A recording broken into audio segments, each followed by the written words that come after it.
بچوں، آج کی ہماری کہانی کا عنوان ہے دوسرا معاہدہ۔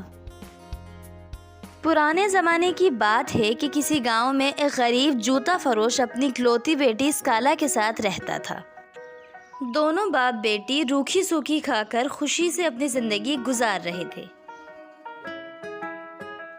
ایک روز جوتا فروش صبح سویرے بیدار ہوا اور اپنے جوتوں والے کمرے میں جانے لگا۔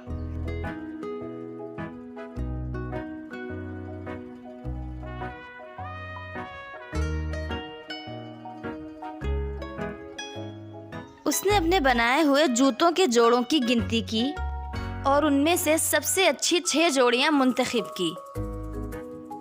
جوتا فروش غریبوں کے علاقے میں رہتا تھا، جہاں لوگ زیادہ تر سستے اور کم قیمت جوتے ہی خریدتے تھے۔ مہنگے جوتے کبھی کبھار ہی فروخت ہوتے تھے، اسی لیے جوتا فروش مہنگے جوتے ہفتے میں ایک بار شہر کے مرکزی بازار لے جاتا، جہاں وہ جوتے بہت پسند کیے جاتے اور گاہک ہاتھوں ہاتھ خرید لیتے تھے۔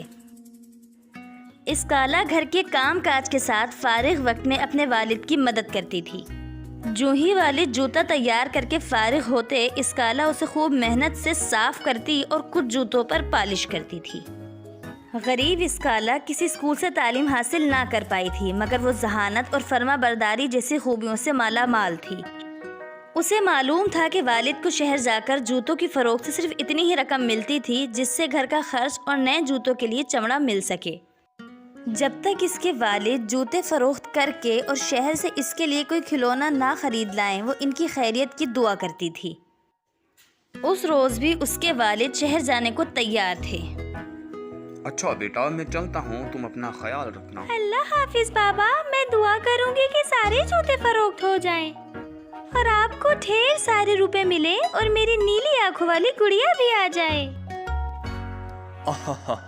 ہاں بیٹا، تمہاری نیلی آنکھوں والی گڑیا بھی آ جائے گی۔ ہونے سے پہلے اسکالا نے سارا گھر صاف کر کے اسے چمکا دیا، کھانا بھی تیار کر لیا اور اب وہ بے صبری سے اپنے والد کا انتظار کر رہی۔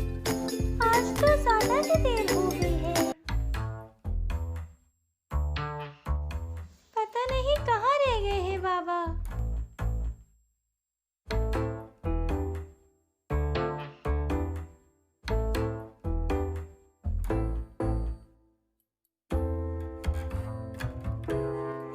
شام کو والد آئے تو وہ بہت دکھی اور فکر مند لگ رہے تھے۔ السلام علیکم بابا۔ بابا، آپ کہاں رہ گئے تھے؟ میں کب سے آپ کا انتظار کر رہی تھی۔ وعلیکم السلام بیٹا۔ بابا، آپ ہاتھ منہ دھولے، میں کھانا لگا دیتی ہوں۔ نہیں بیٹا، مجھے بھوک نہیں ہے۔ آخر کیا ہو گیا ہے بابا کو؟ بہت دکھی نظر آ رہے ہیں۔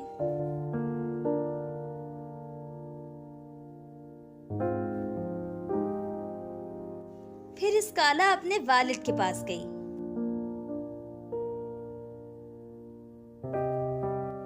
بابا، کچھ تو بتائیے، آخر کیا ہوا ہے؟ آپ پیدل آئے ہیں، گھوڑا گاڑی بھی نہیں ہے، ہوا کیا ہے آخر؟ بیٹا، میں جوں ہی شہر میں داخل ہوا، میں نے مرکزی بازار پہنچ کر گھوڑا گاڑی روک دی تاکہ ہر آنے جانے والے جوتے دیکھ سکیں۔ تھوڑی دیر کے بعد ایک سوداگر وہاں سے گزرا۔ اس نے قیمتی کپڑے پہن رکھے تھے اور ہاتھوں میں ہیرے کی انگوٹھیاں بھی تھیں۔ میں سمجھ گیا یہ مالدار آدمی ہے، اچھے پیسے دے دے گا۔ اس نے میرے جوتے دیکھے اور ان کی قیمت پوچھی۔ میں نے کہا 3 چاندی کے سکے فی جوڑی۔ سوداگر نے تکبر سے کہا، ان سب کی قیمت بتاؤ مجھے جو تمہارے پاس ہیں یہاں۔ میں نے گھوڑا گاڑی کی طرف اشارہ کیا۔ میں نے 6 جوڑیوں کے 18 چاندی کے سکے طلب کیے۔ سوداگر نے تکبر سے کہا، میں تمہیں 20 چاندی کے سکے ان سب کے دوں گا، کیا تمہیں سودا منظور ہے؟ میں خوش ہو گیا اور کہا کہ مجھے سودا منظور ہے۔ سوداگر نے 20 چاندی کے سکے میرے ہاتھ میں تھمائے اور کہا، اب جاؤ، کیونکہ معاہدے کی روح سے تم نے 20 سکوں کے بدلے مجھے ہر چیز فروخت کر دی ہے، یعنی جوتوں کے ساتھ گھوڑا گاڑی بھی۔ اب چلتے پھرتے نظر آؤ مجھے۔ میں ہکا بکا رہ گیا۔ میں نے شور مچا دیا۔ لوگ جمع ہو گئے اور ہمیں قاضی کے پاس لے گئے۔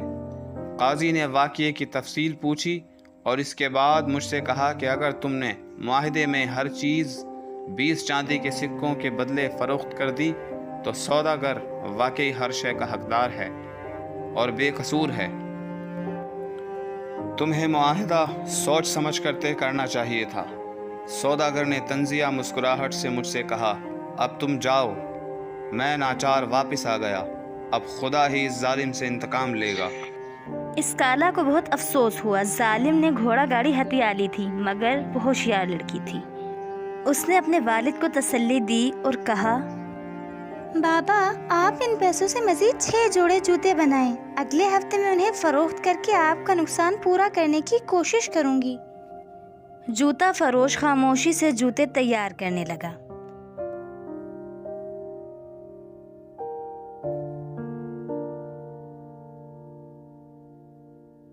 آخر اس نے 6 جوڑے بہت خوبصورت تیار کر لیے۔ اسکالا نے انہیں پالش کر کے چمکا دیا اور مقررہ روز صبح سویرے شہر کے مرکزی بازار پہنچ گئی۔ اس نے اپنا شوکیس ایسی جگہ پر رکھا کہ ہر آنے والے کی نظر اس پر پڑے۔ اپنے والد سے وہ سوداگر کا حلیہ دریافت کر چکی تھی۔ کچھ لوگوں نے جوتا خریدنے کی کوشش کی۔ بچے، یہ جوتے مجھے کتنے میں دو گے لال والے؟ نہیں بھائی صاحب، معاف کریے گا، یہ آپ کے لیے نہیں ہیں۔ اسکالا نے نرمی سے سب کو منع کر دیا۔ تھوڑی دیر بعد سوداگر کا گزر وہاں سے ہوا۔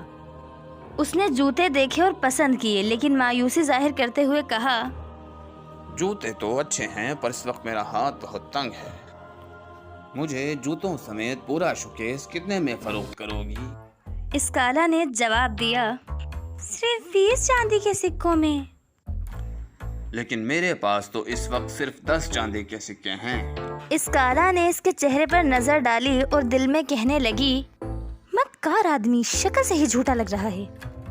اسکالا نے معصومیت سے کہا، کوئی بات نہیں سر، مجھے پیسوں کی سخت ضرورت ہے۔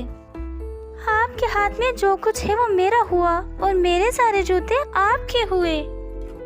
تو پھر معاہدہ طے ہوا۔